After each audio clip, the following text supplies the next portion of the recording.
hide your kids, lock the doors. You're listening to HR's most dangerous podcast. Chad Sowash and Joel Cheeseman are here to punch the recruiting industry right where it hurts.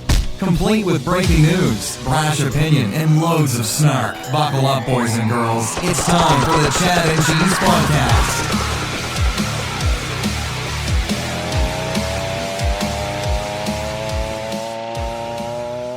Oh, yeah. Two guys who, as far back as they can remember, always wanted to be podcasters. Hey, kids, it's the Chad and Cheese Podcast. I'm your co-host, Joel, 2 times Cheeseman. And this is Chad, Gogglebox-mania. And on this episode, indeed, once you're TAM, it's consolidation, baby. And watch out, WeWork. Here comes Chucky. We'll be right back. LinkUp is the leading provider of deep, accurate, and actionable labor market data. Unique in that we only get job listings from the one source of truth, the employer's website. By going to the source, we avoid all the duplicate and expired job listings that plague job boards and thereby other job data sets.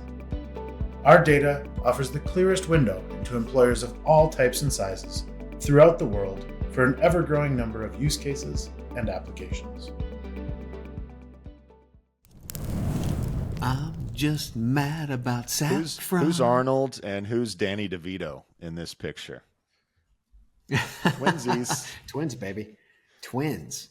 And it's amazing that just about every single fucking, not just Scottish, but European football big sponsor is a betting company. I mean, they've got a problem. They have a problem. And I've got to say that now I have a problem. I don't know whether to thank the UK or curse them after getting addicted. Julie and I both getting addicted to this show called Gogglebox. Have you heard about this show? It's not Google Box or Bird Box. It's Gogglebox. It's Gogglebox. No, I've seen memes and stuff, but I have no idea what it is. Yeah. It has 23 seasons. I mean, there's 2 seasons per year, but 23 fucking seasons. Literally, people are watching dating shows, cooking shows, movies, and it's literally a way for the British to promote their own programming, and they're just watching celebrities watch shows, watching regular people watch shows. It's funny as fuck. It's genius. And it's addictive. So I'm not sure if I'm going to lodge a complaint or not. So it's a show with English people watching English shows, commenting in English about the English shows. Yes. So it's a little bit like so it's like the old sci-fi show where they'd watch an old sci-fi film and it was like a robot theater, and a dude. 3000 or some shit like that. Yeah. Or maybe like Beavis and Butthead commenting on the videos that they were watching. That's exactly what it is. That's exactly what it is. It's exactly what it is. And it is fucking hilarious. And this is high level entertainment for you. And it's not. It's not. That's the problem. It was so good. It was like, oh my God, I've got to stop watching Gogglebox. And now it's on Netflix. The question is, much like our jerseys, were they made in Scotland? I don't think they were. But Adam Gordon, Stephen O'Donnell, Matt, that British guy, Alder, and everyone who was at the True events. They weren't all Scottish, although we really Stephen appreciate. McGrath. Oh yeah, forget our favorite Scott. Give me a minute. I'm gonna get there because okay, my bad. You're gonna lead into it. My bad. Yeah. Anyway, the venues were amazing, the speakers were amazing, the crowds were amazing, and the sponsors, Daxtra, Ashby, Solutions Driven, who actually gave us these amazing fucking drams. Look at those. It actually has with our initials. Yeah, it has initials. Yeah, I've got that. Then we had Willow, Gigged.ai, and Poetry. And obviously we couldn't pull it off without Ashby? any of those guys. Yep, Ashby, I did. Much love goes to Scotland, and much love goes to our friend Stephen McGrath, who hooked us up with these amazing jerseys. Not just us, but the girls. got they got I think the home jerseys, which are the orange striped ones, and I think Jeremy got one too, didn't he? Yeah, Jeremy got one, the striped.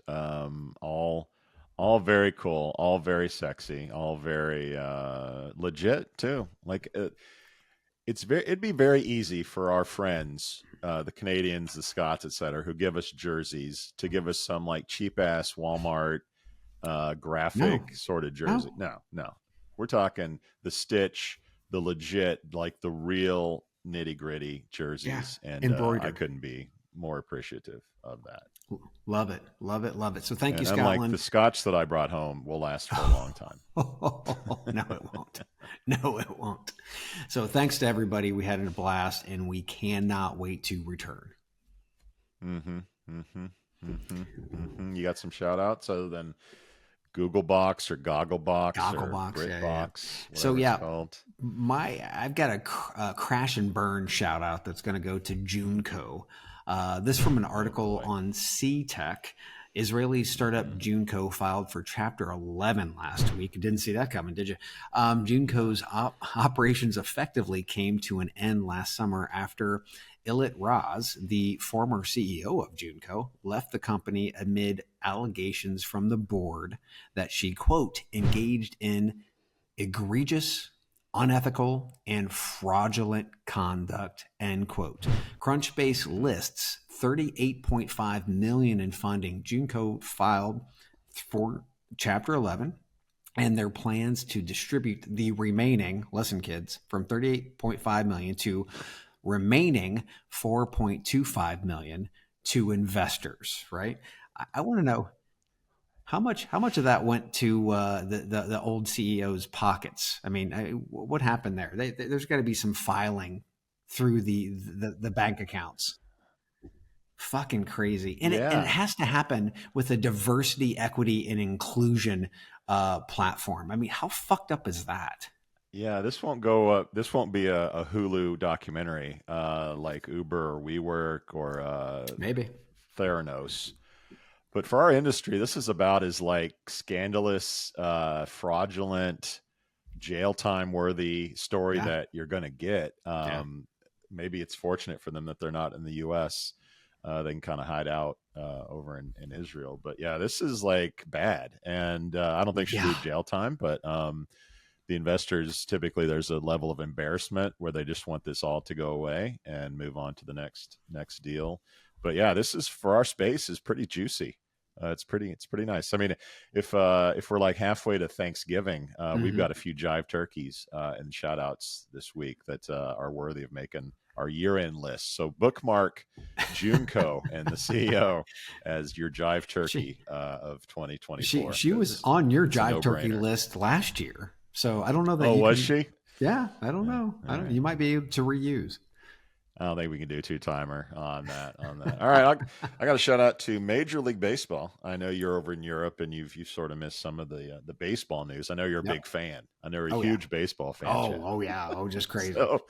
So some Americans don't know there was a segregated league. There was the league that you think of when you think of baseball, with overweight white guys running around in oversized pants.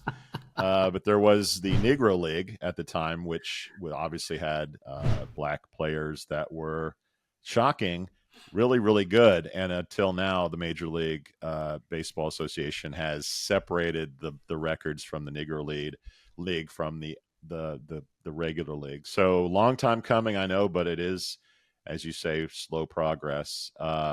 Records by Babe Ruth, Ty Cobb have fallen because of the likes of Josh Gibson, who at the time was known as the Black Babe Ruth, Satchel Paige, which actually did play a short period in the major leagues, and by many accounts, the best pitcher in baseball history. So a little bit of overdue props for those players and the Negro League and those records coming over into Major League Baseball as a whole. No more segregation in the record books. I would have thought white guys running around fat white guys running around in their living room would be more about you than baseball, but I mean, it could be them too. It could be. That was me running to Chipotle after being in Scotland, where no Chipotles exist for 9 or 10 days. Oh my God. Okay. So my next shout out goes to Wheel of Fortune. Yeah, no shit. First time on the show, kids. If you're not watching us on YouTube, you're totally going to miss this. Okay. But you got to see it. You got to see it. Here we go, kids. And I haven't seen this, by the way. Our first toss-up is worth $1,000. Category is phrase, and off we go.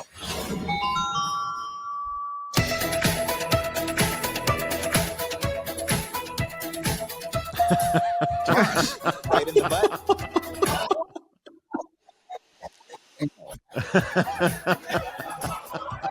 The woman in the middle kills me. Yeah.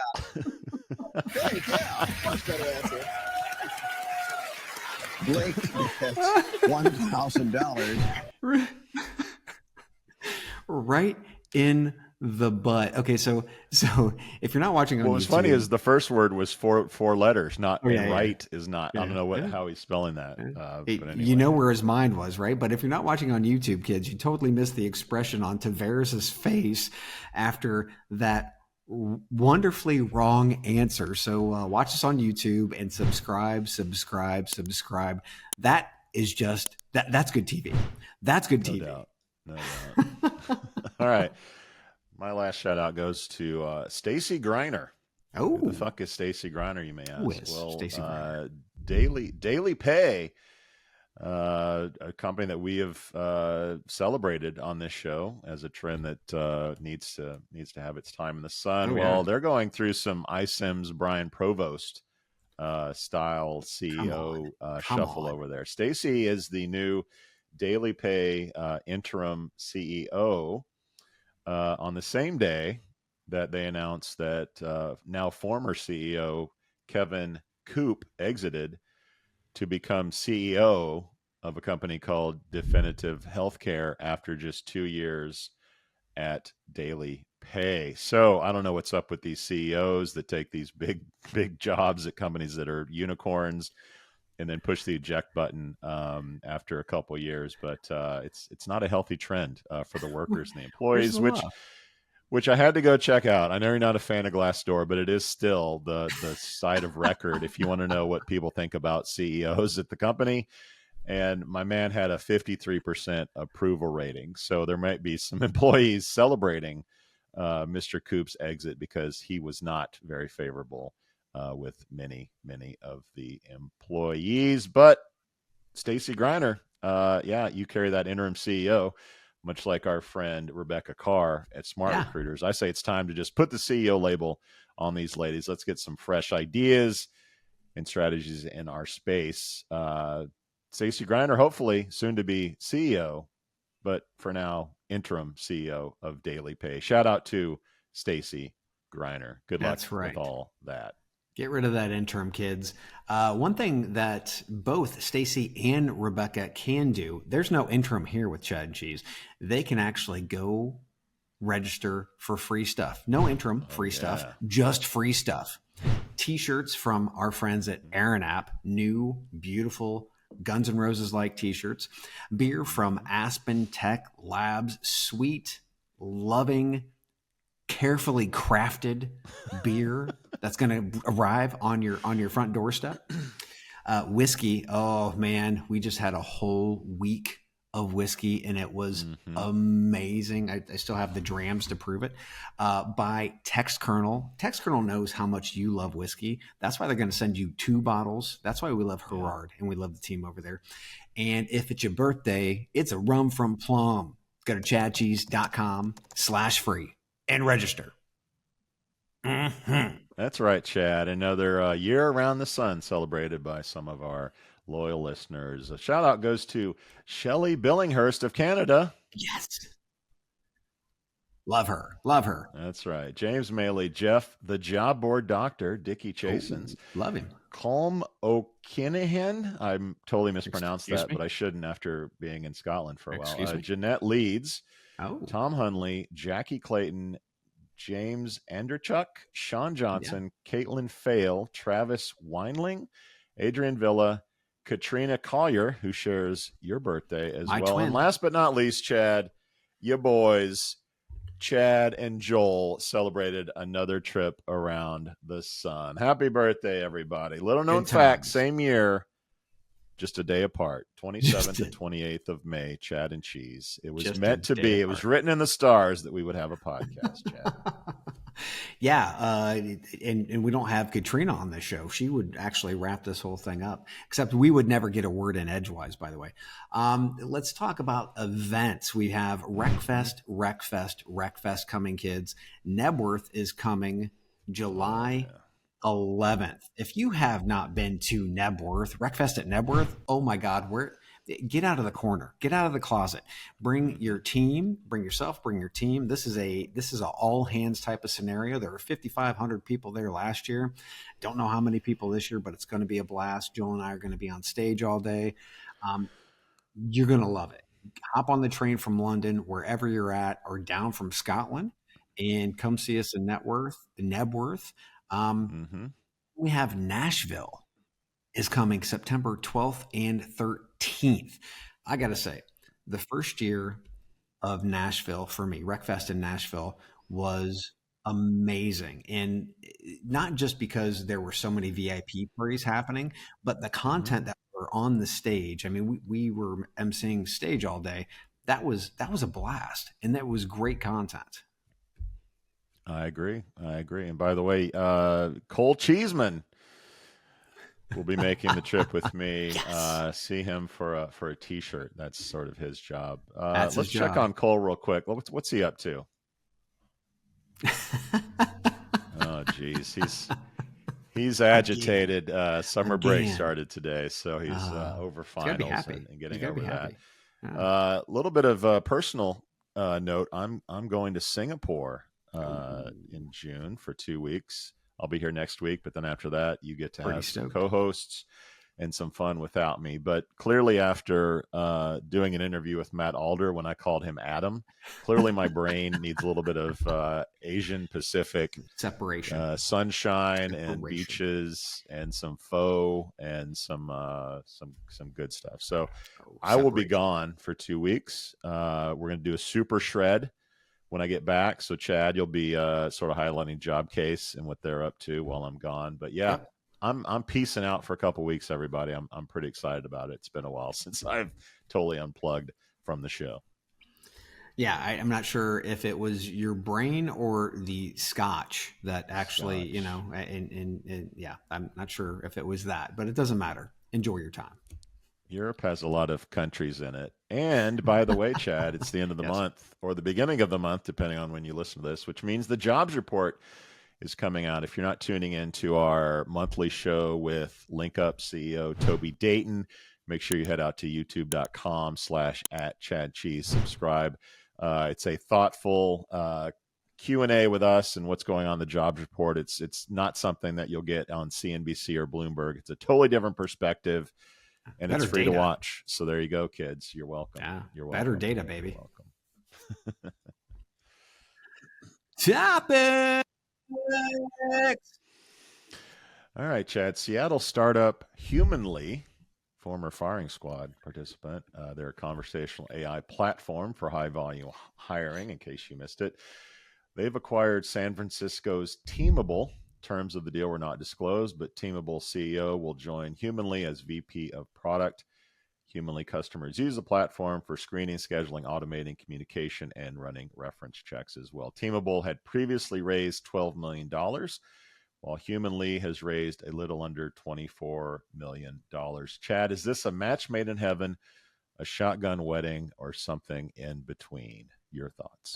I gotta say, I love Prem. He came on Firing Squad back in late 2020. I gave him a golf clap only because they didn't have funding. Then, subsequently, they got a seed round in late 2021, and then an additional $12 million of Series A in 2023. So they started fueling the jets, which is awesome.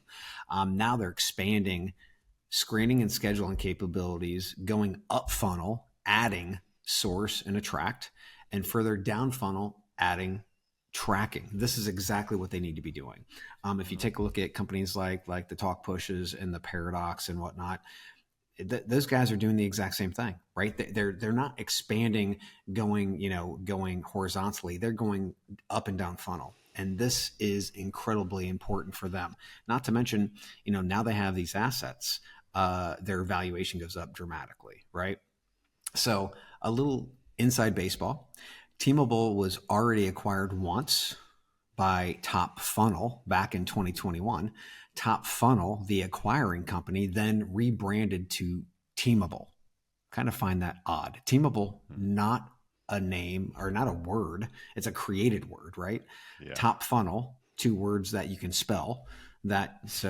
Anyway, digging into TEAMABLE, the world's most complete AI hiring platform. I had to stop myself from laughing too hard. The world's most complete AI hiring platform, founded in 2017. They only raised 10 million in funding, from 5 in 2017 and another 5 in 2018. That's at least what I saw in Crunchbase. LinkedIn. Justin Palmer, TEAMABLE CEO, left 6 months ago after leading the company for 8 years. So I started asking myself, how many times do you think we actually talked about TEAMABLE over the last 8 years? The world's most complete AI hiring platform. How many times? Once in April of 2017. What? When they received funding. I mean, once. So this is obviously, it feels like a distressed asset, and good on Prem and the Human Lead team for picking up a clearance rack, asset to be able to actually, again, go up and down funnel for the Human Lead stack. So good for those guys. I can't believe we haven't seen more of this happening in our space this year. I think we're going to see more, but I can't believe we haven't seen much of that this far. Yeah. So our friend Prem, CEO at Humanly, said, quote, in the press release, "We are making the dream of posting a job and having a qualified candidate appear on your calendar without the manual effort in between a reality." I agree. On paper, this makes a ton of sense. You've built a conversational AI for lots of folks to come through the funnel. Well, you need a top of the funnel to get more and more people through your conversational AI product. So on par, this makes total sense. And that's always been a challenge with the chatbots. It's like, yeah, we're not going to get people to the site or your jobs. Like we'll be there when they're ready. It makes a lot of sense to we'll help you get traffic into your conversational solution. I'm with you totally on this. Is a TJ Maxx clearance sale, clearance rack consolidation play. Good for them. If you look at the head count at TEAMABLE, they had a 60% decline in head count over the past 2 years. Things are not going well at this company. I don't know how many people will move from San Francisco or from the TEAMABLE team over to Humanly. Humanly is a pretty small team, so to take on those folks would be a challenge. So we'll see what happens there. Obviously, there's some people that are quality there that maybe they'll move up to Seattle or bring into Humanly. But these models of sort of, I don't know, let's call them HubSpot for recruiting plays are challenged. I mean, if you look at Hire Easy, we know them really well. They pivoted out of HireTool, a sourcing solution. We talked about Seek Out and layoffs there. They haven't pivoted, but that's a challenged business as well. Hire Easy's had a 29% headcount decrease in the last 2 years, which is roughly half of TEAMABLE's, but it's still not exactly super hyper growth company. I expect Hire Easy to be consolidated, acquired. To your point of why haven't we talked about more of these? I think Hire Easy has to be on the sales, the conversation with some and many. Now, why these two got together, I don't know. Maybe investors brought them together. Seattle and San Francisco don't normally get together for stuff like this. So somebody knew somebody. They were looking to sell, making calls. I'm sure this wasn't the only one. Humanly, terms were not disclosed. I'm sure it was a hell of a deal. If not, just we'll take up the assets and repay any debts or pay some of your investors for their time and energy. We'll give But yeah, you all I think jobs. it makes a lot of it makes a ton of sense. Yeah, we'll give you jobs, we'll give you all the infrastructure, whatever we have, the technology, but that's about it. So for me, this is really much ado about nothing. TEAMABLE's been a non-player. Humanly, I think can make their way up the chain. I mean, they're at risk of getting, I guess, Coca-Cola'd by Paradox and other conversational AI players. But yeah, on paper it makes sense, but I don't think it's a huge deal. Yeah, I disagree. I think if you can get a really good pair of jeans off the TJ Maxx clearance rack and they look good on your ass, I think it's awesome. So I think this might be that. It depends on how they execute, but I think one of the things is you get a company like Paradox who literally is leading the charge. You do have to have the Pepsis, the RC Colas, the Fantas, the Big Reds, right? Yeah. So I think there's plenty of room in the space because, to be quite frank, the process efficiency of most applicant tracking systems, because of the way that the talent acquisition companies set them up, are shit, and they need process efficiency. So who knows? This could be a much cheaper option than a Paradox. Who knows? But I think at least being able to add to the assets and then also going up and down funnel is incredibly smart for Humanly. Well, I do think it's interesting that they are adding pieces as opposed to being like a really good tool in somebody's toolbox. So they are at least making a move to say, hey, we're going to go up funnel. We're going to be more a piece of the pie than we were just a tool that you can just buy, which they're a fine acquisition play as they are. Now they're a little bit more expensive, maybe a little bit more valuable, or maybe they're taking real aim at Paradox and Fountain and some of the others, Harri, that are doing some of these things. So it's an interesting play. We'll see. I think they might need another series of money. We'll I guess stay tuned. they just might. Stay tuned for that one. The squirt gun and the gunfight isn't probably working all that well. All right, let's get to Cornerstone on Demand. They've acquired SkyHive Technologies. Cornerstone says the deal accelerates their reskilling capabilities with predictive labor market intelligence and automated job architecture management. Prior to the deal, SkyHive had raised $48 million. Wow. They were founded in 2017. Chad, your thoughts on the Cornerstone SkyHive deal? AI-powered skills intelligence platform. How many buzzwords can you fit into a shortened description? Apparently 5. We talked a bit about skills-based hiring in Glasgow. And what was your feeling around the companies and if they were doing it right, if they even started at this point? Did you feel like we were even on track with skills-based hiring right now? Yeah, back to my Major League Baseball reference.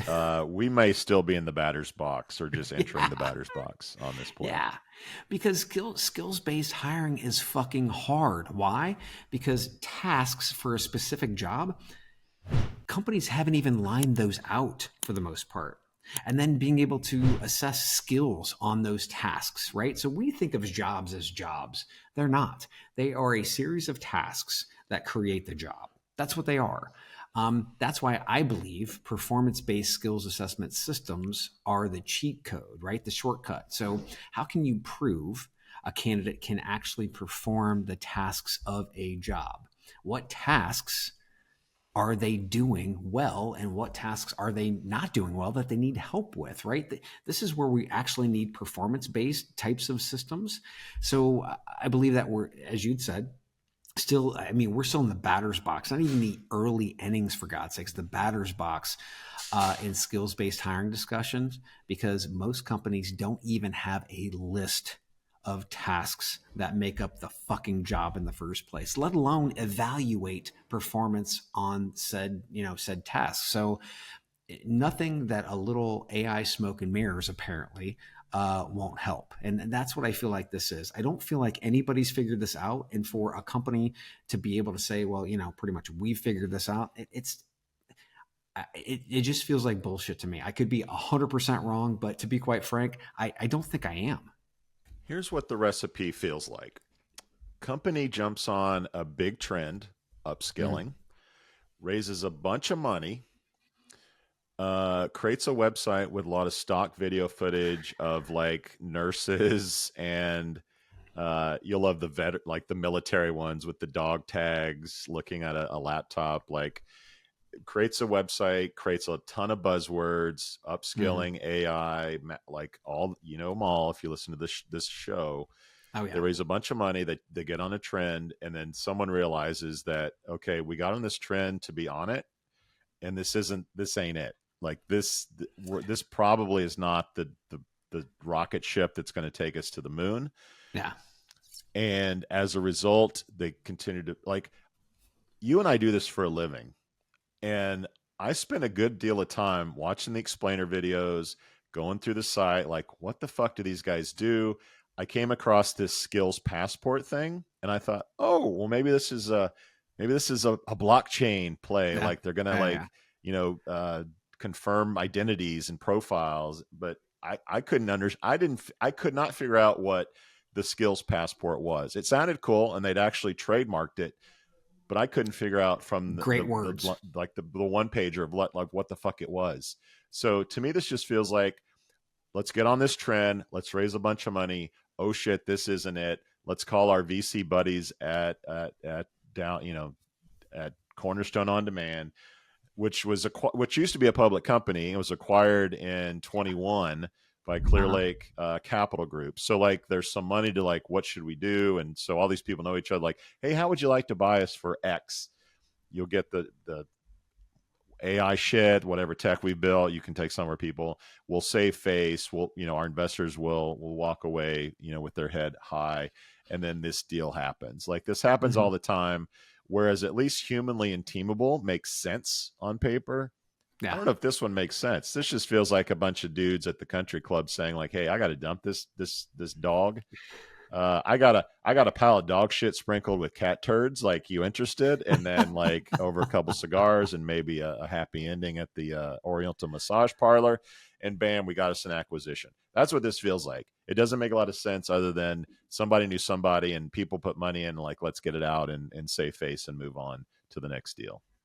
Yeah. And Cornerstone seems to be really good at one thing, and that's baffling companies with bullshit. And this just feels like a continuation of that. Yeah.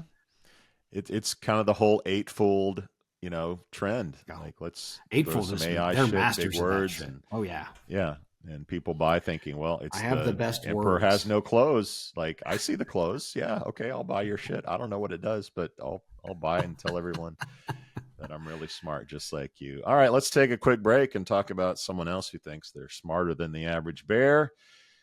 That would be Indeed, everybody. We'll be right back. Hospitality is the heart of our society. It brings people together to share great food, drinks, and experiences. But successfully managing a restaurant or hotel is no easy feat. That's where Harri comes in. Harri is the frontline employee experience platform that helps you build, manage, and engage great teams. With Harri, managers can easily find and hire top talent, manage timekeeping, and communicate with employees at any time from any place. Candidates and team members can quickly and efficiently apply for jobs, swap shifts, and access important information entirely from their mobile devices. And Harri's robust employee engagement tools make team members feel more connected than ever. With Harri, as an owner or operator, you get a bird's eye view of your business, from turnover cost, labor cost, employee sentiment, compliance risk, and team performance. Run your business better by understanding the power of your people.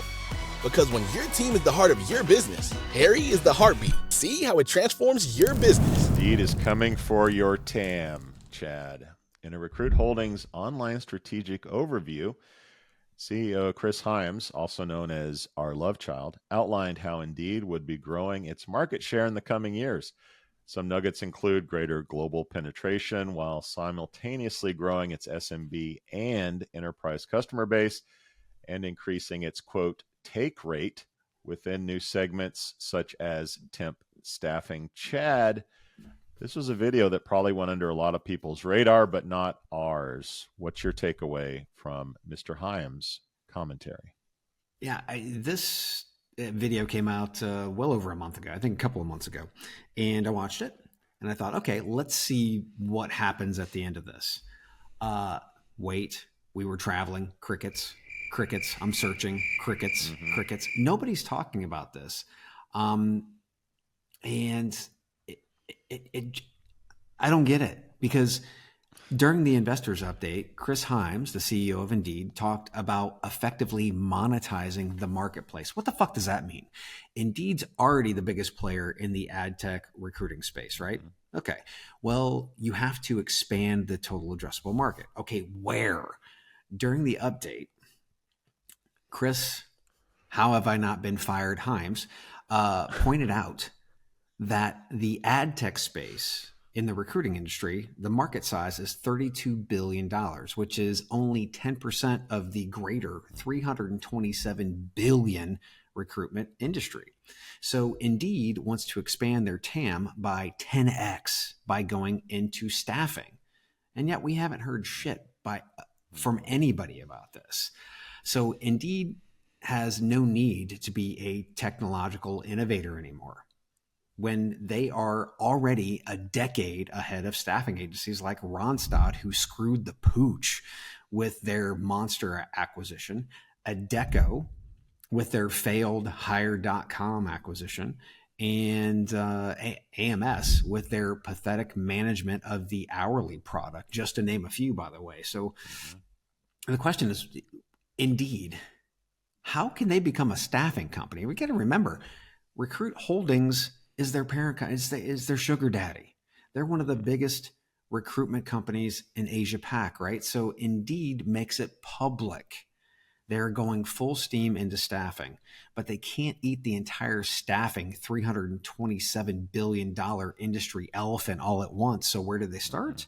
Well, they already have, oh, wait a minute, kids, Indeed Flex, a temp jobs platform, which represents, wait a minute, what's the temp job?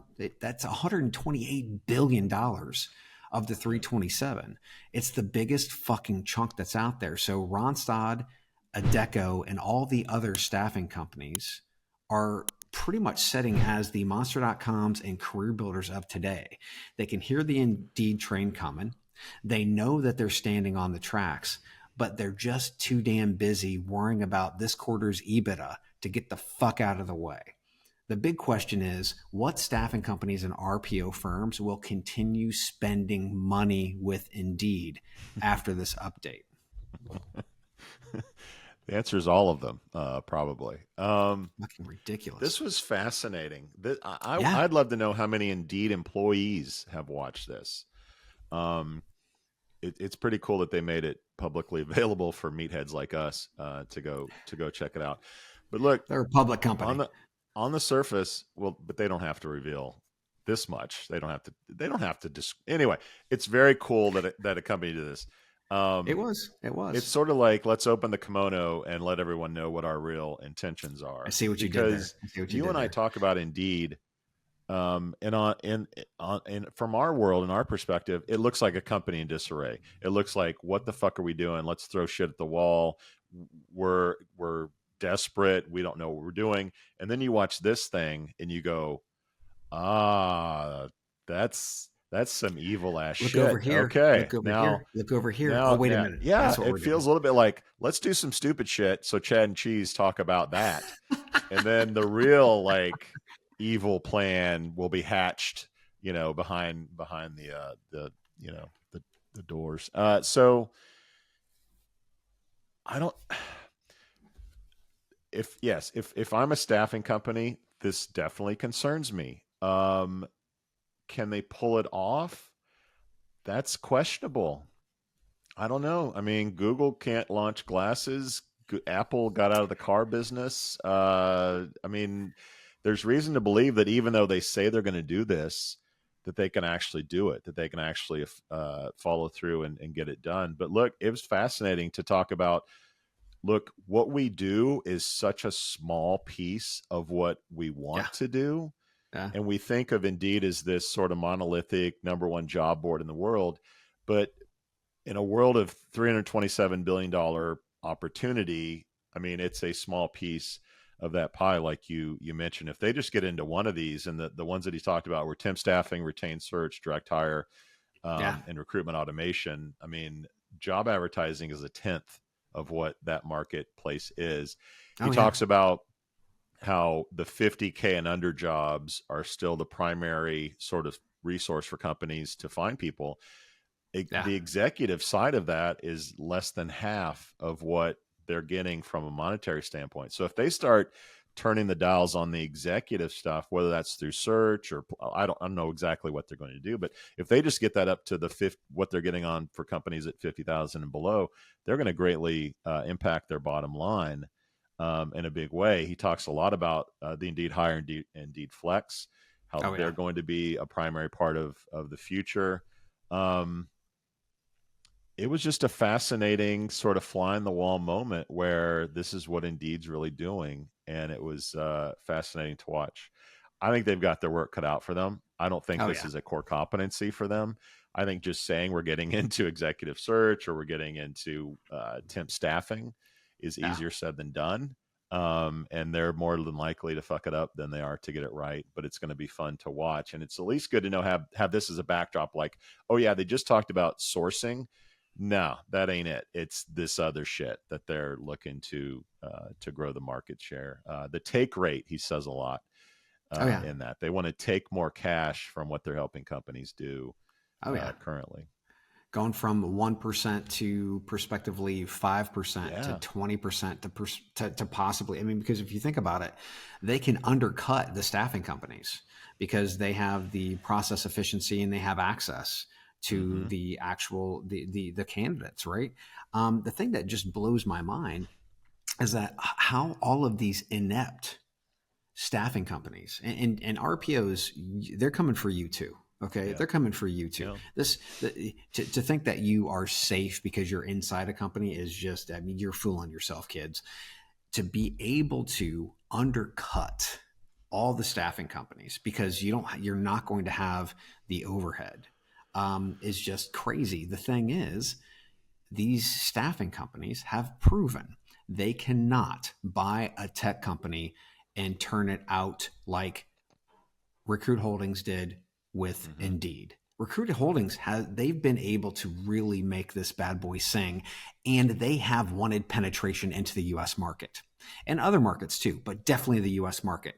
This is their fucking train, man. This is their train, and it's going to run over all those other fucking staffing companies. They're not going to get out of the way. They're going to be worried about next quarter instead of 5 years down the road. And Japan has your fucking number, kids.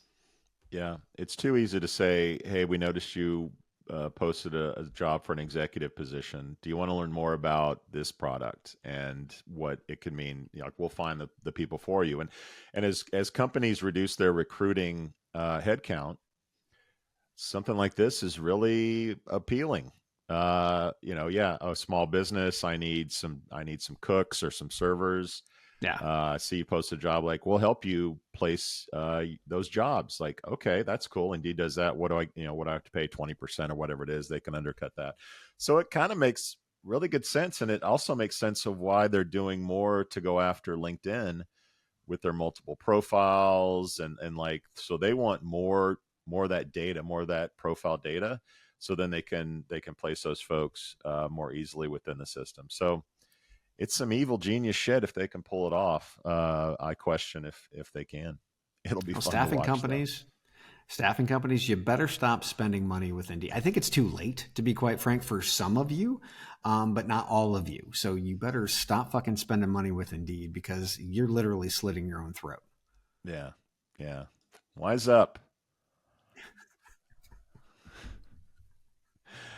All right. Moving on from Indeed. Let's take a quick break. Guys, listen to the ads on the show. There is no show without the ads. And we love our sponsors so much that you should write them all blank checks or just give them your credit card number, for God's sakes. We will be right back with some Chuck E. Cheese news. Now, bet you never thought you'd hear that on the chat.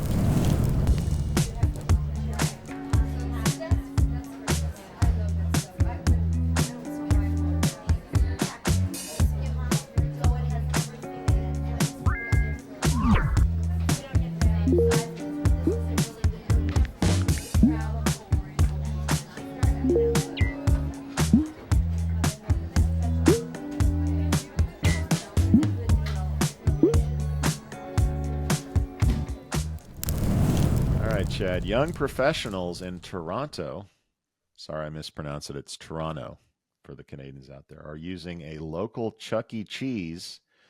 Did you know that Chuck E.'s middle name is Entertainment? I bet you didn't know that. Charles Entertainment Cheese is his full name. Anyway, they're using the Chuck E. Cheese as a remote workspace, finding the environment, quote, surprisingly productive, while at the same time being nostalgic. The idea, initiated by Arve Bookbinder, has gained popularity, with more than 100 people showing interest in joining future, quote, fever dream co-working events at Chuck E. Cheese. Chad, your thoughts on Chuck E. Cheese going after a little WeWork pie? I think it's Adam Newman. Pie? I think it's Adam Newman in the Chuck E. Cheese suit is what it is. This is his way to try to outflank WeWork. Fucking It'd Adam be more Newman. Successful than his other companies. Jesus. Oh my God, yeah. I mean, we just talked about Ilya Raz, from Joonko, and now this feels very Adam Newman-ish, where he was trying to put in a bid to buy WeWork, the company that he WeWork Jesus. This to me is one of the stupidest things ever. I can't imagine any professional going into a Chuck E. Cheese and working, period. And I guess it doesn't have to be, quote unquote professionals, like, upscale professionals. It can be just anybody, just your regular old Joe. Maybe they have kids that, like you, are out of school. You want to go take them to play, but you got to do work. Maybe this is a good opportunity, but yeah, this isn't going anywhere. So you're a hater, and I went scouring the internet for comic relief around Chuck E. Cheese. So this is comedian Nate Bargatze on Chuck E. Cheese. Have a quick listen. We take her out. We go do stuff. I would take her to Chuck E. Cheese all the time. You can go there. They had COVID in '84, so you can't even survive in there. That's what. I mean, Chuck E. Cheese is rough. I don't know if you've been there in a while. They look like they're trying to go out of business and they can't. They filed for bankruptcy and they're still open. They called Blockbuster and they're like, how do you get out? We want out.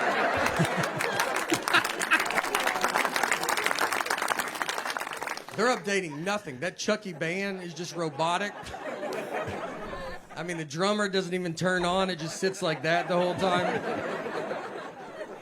They sell booze to parents now. They just give them buckets of Bud Light.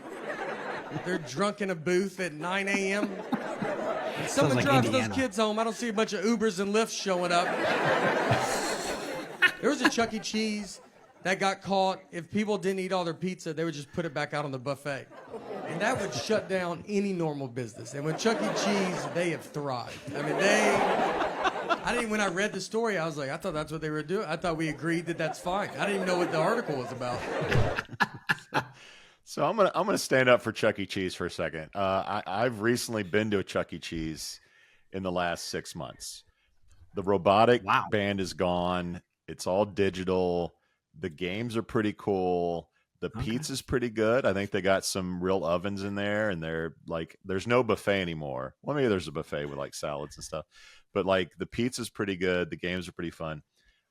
No one's going to Chuck E. Cheese on Tuesday from like 9 to 3, roughly. They're going at night, maybe mostly on the weekends. I think it's a perfect opportunity to put up some desks, put up some cubes, or put up some like workspaces, get some coffee in there. Want to take a break. I want to play some skee ball. I want to play some Terminator, take a break, maybe go get some pizza. I think it could work. And leave it to the Canadians to make something like this work. So don't give up on Chuck E. Cheese, Chad. It could be an idea whose time is now. And I'm going to end this on a dad joke. I would. Oh, God. I would. Why didn't anyone laugh at Pizza's jokes? You got me. They were too cheesy. We out. That was bad. Thank you for listening to, what's it called? A podcast. The Chad. The Cheese. Brilliant. They talk about recruiting. They talk about technology. But most of all, they talk about nothing. Just a lot of shout-outs of people you don't even know, and yet you're listening. It's incredible. And not one word about cheese. Not one. Cheddar, blue, nacho, pepper jack, Swiss. So many cheeses, and not one word.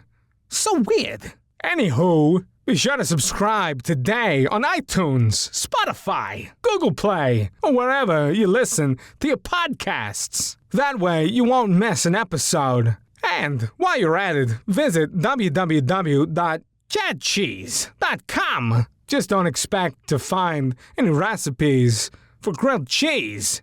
It's so weird. We out!